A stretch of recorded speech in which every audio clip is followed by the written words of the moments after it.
Gradonačelnik Beograda Siniša Mali svečano otvorio u Obrenovcu obnovljeni vrtić Veseljko, koji je potpuno uništen u majskim poplavama, čiju obnovu finansirala fondacija Novak Đoković.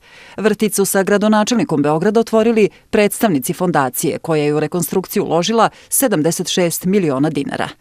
Gradonačelnik Mali je nakon priredbe koju su izveli mališani iz Veseljka rekao da je taj vrtić pretrpeo najveće štete od svih predškolskih ustanova u Obrenovcu tokom majskih poplava.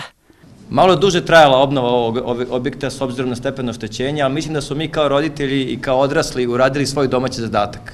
A to je da ovoj deci kreiramo okruženje koje po svojim standardima i u potpunosti ono pravo za decu da lepo provedu svoje detinjstvo. Prema rečima gradonačelnika, obnovom Veseljka završena je rekonstrukcija svih predškolskih ustanova na teritoriji Obrenovca oštećenih u poplavama. Siniša Mali je dodao da u narednom periodu još preostaje obnova vrtića u Stublinama i obnova gimnazije u Obrenovcu. I ono što nas očekuje je samo da otvorimo vrtić u Stublinama, to je novi vrtić koji ćemo otvoriti u sledećih nekoliko nedelja, ako se ne varam, Čučkoviću.